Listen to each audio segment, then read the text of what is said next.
Hey everyone, and welcome back to my channel, Girl Gone Crypto. I am really excited. As you can tell, I've got my Cake Wallet shirt on today to have Vic, the founder of Cake Wallet. So Vic, thank you so much for coming on the show today. Yeah, thanks for having me. So just to start out, can you tell us a little bit about what Cake Wallet is and why you decided to create this wallet? Yeah, good question. So Cake Wallet is a Monero specific wallet for iOS and Android. So we launched the iOS version in 2018, January, and we launched the Android version just now in January 2020. Um, the main purpose of Cake Wallet is to purely just make Monero usable. Because before Cake Wallet, I think it was very difficult. I mean, there's a web wallet thanks to Fluffy Pony, which is great, but there is no wallet that you can use on the go. And in 2017, I ran across Monero and I started studying it and looked at it. And even today, I probably understand 1% of it. But I really like the community. I liked the technology. I like the philosophy behind it, and decided to jump in and make a mobile wallet. So tell us a little bit about what drew you to Monero in the first place and to privacy coins in general. Um, yeah, it's kind of a funny story. I'll just go a little more back to 2013, or was it 14, when Bitcoin went up to $1,000, and that's when it caught everyone's attention, including mine. And instead of buying Bitcoin, I started mining it. So I bought a ASIC miner off of eBay, Mm, and that's and awesome. this kid helped me set it up, and I started mining, and it was great. I was mining like zero point 0.2 Bitcoin a day. But Nice. Bitcoin had crashed. Yeah, it's pretty good. But Bitcoin had crashed to $200 at that time. But still, it was fun for a while. And but there was really no use of Bitcoin. It was just there. People were buying it. People were sending it to each other back and forth. So I thought, let me see what this dark markets is all about. And my wife wanted antibiotics, so I thought, okay, let me try to use it. Let me try to use it. So I bought some antibiotics off Alpha Market. Do you Mhm. remember Alpha Market? I've heard of it, yeah. And yeah, I don't know if it's there anymore. And I paid through my Coinbase account, Mm, and like within a day, Coinbase sent me a message saying, "We're canceling your account. Please move your coins and funds, whatever you have. You violated our terms of use through illicit use, blah blah blah." So I didn't understand that about Bitcoin, right? I think like many people don't, that it's totally traceable.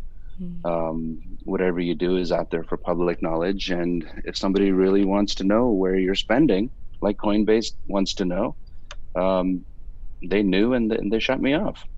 But at the same time, on Alphabay, there's another coin called Monero, and I thought, mm. why only Bitcoin and Monero? Why not Ethereum? Why not Dash, or what other popular coins that were popular back then?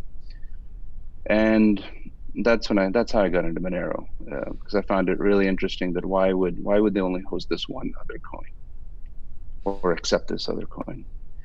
So that's how I went down the rabbit hole, and you know,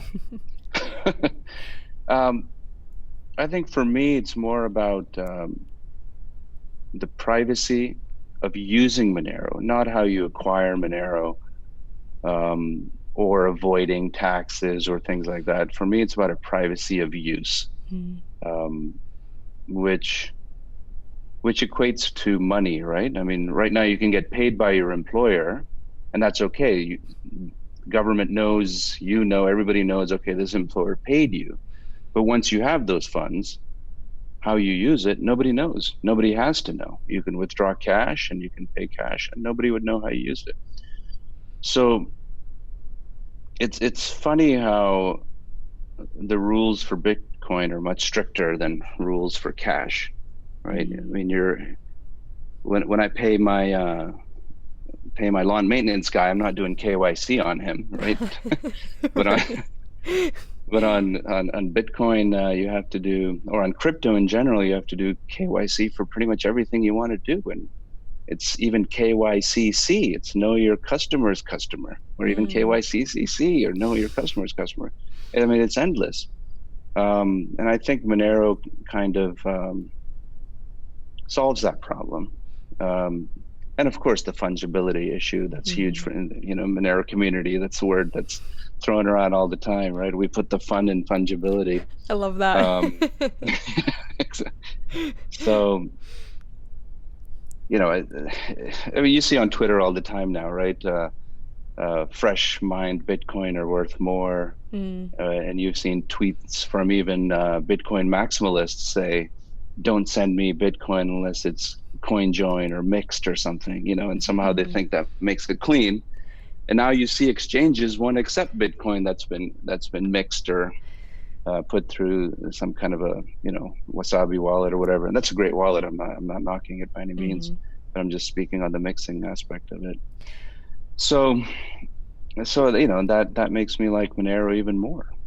So I have a question with Bitcoin, because I think your story is really interesting, because one of the things that I hear people say sometimes, even people that are kind of within the privacy coin arena, is that in some ways Bitcoin could be considered a privacy coin because it has such a massive amount of transactions that even though it is traceable, the likelihood or the ability for people to sort through that is smaller. So you have a certain amount of anonymity from that.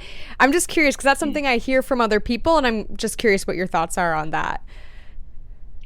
Yeah, I mean, sure, you can hope and pray that you don't get found out, that you get lost, just the same way you hope you don't get audited by the IRS if you're doing some illegal transactions or you're not declaring income. But is that a way to live? I mean, to hoping you don't get caught. And I think that belief in Bitcoin, that there's so much is going on, you won't get caught. Yeah, probably. But I think with AI and processing power increasing year after year, and more companies and governments are getting involved in tracking it, I think to hide is going to get tougher and tougher. And again, Monero is not for hiding, it's for privacy. It's two different things. Yeah. So what is your relationship, kind of going back to Cake Wallet here, with Fluffy Pony and the Monero team? Do you work directly with them, or are you just kind of built completely separately, or what does that relationship look like? Well, this was first crypto app that we created. So we just we didn't know if we're going to succeed. We didn't know if we're going to fail. So we just did it in a vacuum, right? We didn't go to the community for funding. I didn't go, I funded this, my wife and I funded this completely on our own. Wow. There's no outside investors. So initially we didn't work with the community. We just went on our own, and we just, read the websites and did whatever research we could. But since then, I've gotten really involved with the community. I sponsor events, I sponsor meetups, I sponsor other shows, I sponsor conferences. Fluffy Pony's great. He's been very supportive of what Cake is doing. And he's always nice enough to show up at our parties. Well, we've had 2 parties, and he showed up to the first one. Had him cut a cake, and he jokingly said, "Okay, I think Vic and I are married now." That's Because we great. actually have in New York, we do the party right during Consensus Week, so we actually have a cake, which Pat Chen, I don't know if you know Pat Chen, he also runs a meetup, so he usually brings a actual cake with the Cake logo on it, and we cut it up and serve it to everybody. So he's been a lot of fun and very supportive, and we've become friends since then. So it's been good. So speaking of cake, actually, one of the things I wanted to say is I love your branding and the naming and like the logo. I just think that that all is really strong, and not just because I really love cake, but I just was kind of curious, what is the story or the inspiration behind the name? Cake. Well, at that time in end of 2017, I'd say the most popular iPhone wallet for Bitcoin was Bread Wallet, Mm. and for Litecoin is Loaf Wallet, and I think Ethereum or Ripple, I don't know which one. One of those is Toast Wallet. I think Ethereum is Toast Wallet. So just wanted to go with the bakery theme. So, when people think of Bitcoin, they would think Red Wallet. When people think of Litecoin, they think Loaf Wallet. And when people think of Monero, I want them to think Cake Wallet. And I think it pretty much has become synonymous with Monero. We've done really well. Yeah. Hmm. So speaking of that, actually, tell me a little bit more about kind of like your marketing strategy. That's always something I'm really interested in hearing from companies. I know you mentioned that you guys do a lot of sponsorships, but just kind of in general, what's your marketing approach? Well, I mean, initially it was marketing within the Monero community. Mm. We're always, well, I'm always tweeting, posting on Reddit a lot, and we started a meetup group. Monero Talk, Mm-hmm. Doug from Monero Talk. Yep. Yeah. So he and I started the meetup group in New York, along with Morph Token. Do you know Morph Token? It's an Mm. exchange. They're in Cake Wallet. Okay.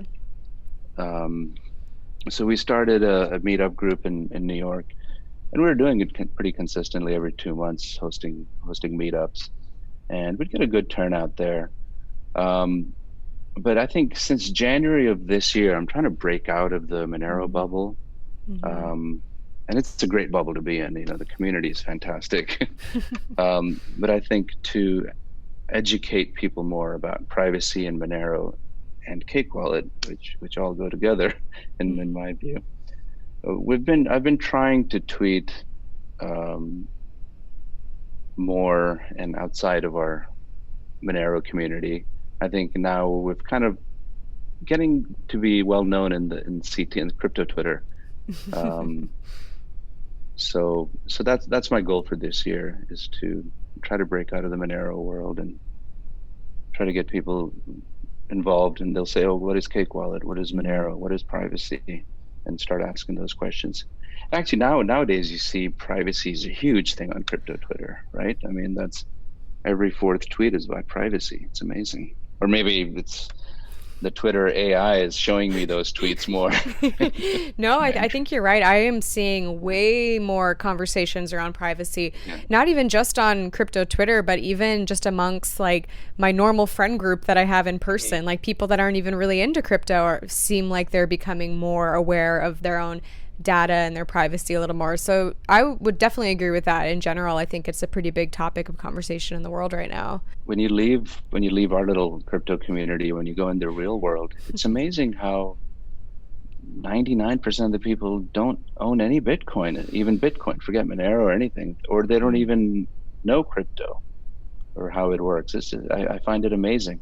I mean, when we live in our bubble, we think the whole world is using, everyone's on Cake Wallet using Monero, but then you go out in the real world, and that I think the growth is still to come.